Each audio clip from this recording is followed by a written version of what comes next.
Namaste everyone. So today we are back with the another video of chapter number 2, whole number.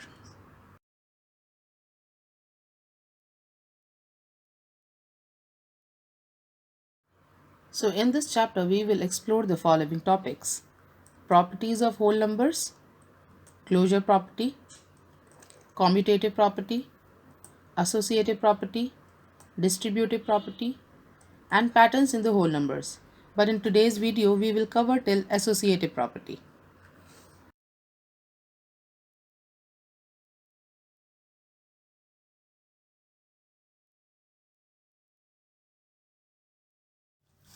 So let's check what this closure property tells us about. It says that the sum or product of any two whole numbers will always be a whole number. For example, if you are taking any number and you are adding another whole number into it, you will get the result as a whole number. Similarly, if you will multiply two whole numbers, the result you will get will be a whole number. And we all know that all the positive numbers are known as whole numbers. So you can take any positive number of your choice. We will understand it with an example. Let's take any two numbers of your choice. Now add those two whole numbers. What did you get? The result you got must be a positive number, which is a whole number. So if you will multiply them, still you will get a whole number. So with this observation, we can say that the whole numbers are closed under addition and multiplication. Means this property works very well under addition and multiplication.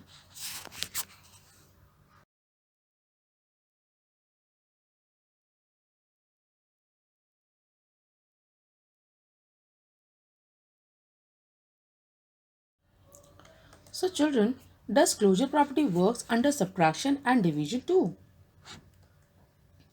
So the numbers you chose previously has to be subtracted or to be divided.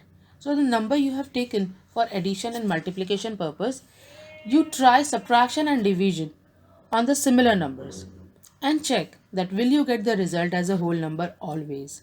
Here you have to be very careful that you need to check whether you are getting whole number or not. So take your time and try subtraction and division on those numbers. You can try it with different set of numbers also. So we can conclude that whole numbers are closed under addition and multiplication.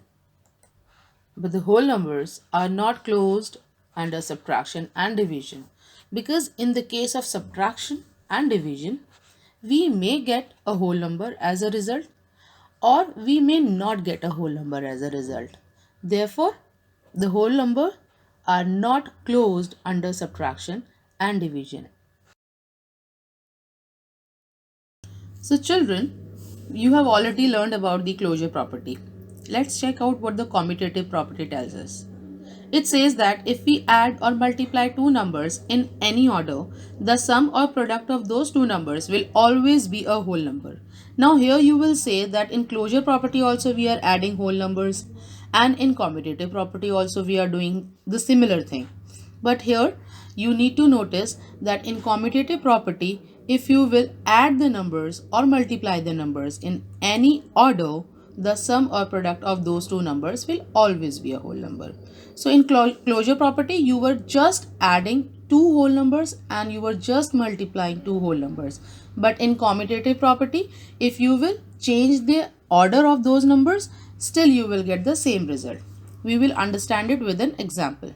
Let's take any two number of your choice again. So the numbers you have taken has to be added. You will get a positive number, which is a whole number as a result. If you will multiply them, still you will get a whole number as a product. So now reverse the orders of the numbers you have taken and try the same operations on them. Do you still get the same result as a whole numbers? The answer to this question would be definitely a big yes.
I'll show you how the commutative property works. So here I'm going to take two numbers. The first number is 20 and the another number is 10. So as per the commutative property, I have to add both of them, right? So what the result I will get? 30, right? Now the commutative property says that if you will change the order of the numbers, so I will change the order. Say 20 will go at 10's place and 10 will go at 20's place. Do you think the result will same? Yes, the result will be 30 only. Similarly, if you will apply this on multiplication, so 20 multiplied by 10 will give you 200. And if you will swap the places of 10 and 20, still the answer would be 200.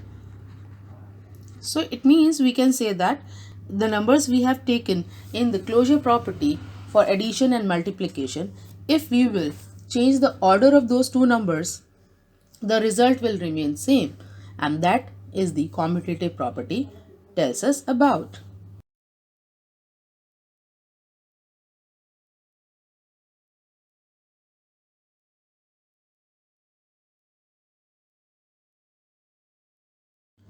So the children, again there is a question that does commutative property works under subtraction and division too? The numbers you chose previously for addition and multiplication now has to be subtracted or to be divided. Will you get the whole numbers always? So take your time and try subtraction and division on those numbers, and try it with different set of numbers also. Basically, if you have taken 20 and 10 as we have taken for the example of addition and multiplication, you have to first subtract 10 from 20 and then subtract 20 from 10. So in this case, basically you are changing the order of the numbers. Similarly, reverse the numbers for division and find out that if you are getting the whole numbers in both the cases or not.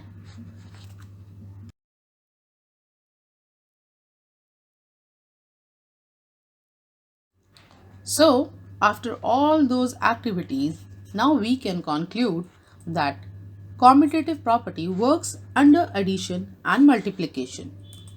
But commutative property does not work under subtraction and division, because in subtraction and division, the moment you reverse the order of the numbers, you are not getting the whole numbers as a result.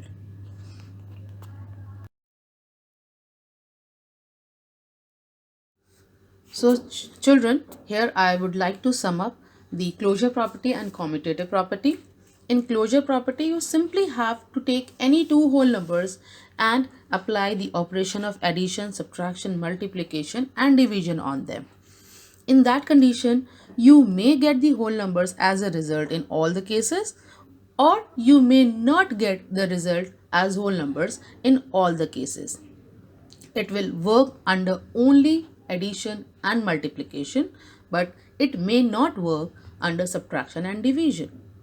And in commutative property, if you will reverse the order of the numbers, you will get the whole numbers in both the cases under addition and multiplication, but definitely you will not get the whole numbers in the case of subtraction and division. Now, here I would like you to take to the new property, that is associative property, and it is the last topic of today's video. So to understand this associative property, I would like you to give a task first. So here I am going to give you three numbers on the screen. You have to apply addition and multiplication on those three numbers. So your first number is 8, the another one is 5, and the third one is 2. So now you can pause your video here and do the addition and multiplication on these numbers.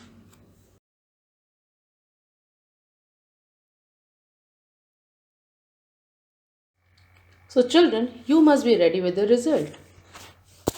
So many of you must have added the number in the sequence it appeared on the screen. like 8 plus 5, and then later on you must have added 2 in that. The result is 15. But some of you must have added 5 and 2 first because these two are the smaller number, and then later on you must have added 8 in that. And many of you must have added 8 and 2 first because you know that 8 and 2 gives you a rounded number, and then later on you must have added 5 in that. In all the three cases, the result is 15. But out of all these three cases, the third one is the best suitable arrangement of the numbers. Why so? Because the first two numbers which you have added are giving you the result as a whole number. So children, whenever you are making the group of the numbers, make sure that you are adding the numbers first which make the numbers as the rounded number. Say 10, 20, 40, 100, 200.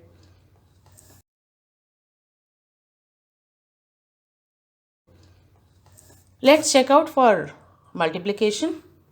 Here also 8 multiplied by 5 multiplied by 2, because you have to multiply any two number first and then you can multiply the third number into the result. So the result is 80. In the second case also the result is 80, and in the third case also the result is 80. But out of all these three cases, which you think is the best arrangement? Yes, you are right. The second one is the best arrangement here because 5 into 2 gives you 10, and 10 is a rounded number, and multiplying any number in 10 is very easy. So in all the three cases you definitely get the similar result, but you have to think and arrange and regroup the numbers in a sequence that the first group will give you a rounded number. That's how the associative property works, and it will help you in your calculations. So with the help of those activities, now we can say that associative property, if we group the numbers in any order, the sum or product of those two numbers will always remain same and be a whole number. So now try this property using subtraction and division, and again find out that the result for any group will remain same or will it be different. And I think now you know the answer.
At the end of the topics, now we can conclude that the associative property satisfies under addition and multiplication, as we have seen in the example that in all the three cases we were getting the same result and the result was a whole number. But in the case of subtraction and division, associative property does not satisfy. So children, let's sum up today's learning. So the very first property which we learned about is closure property, and the closure property works under addition and multiplication, but closure property does not work under subtraction and division.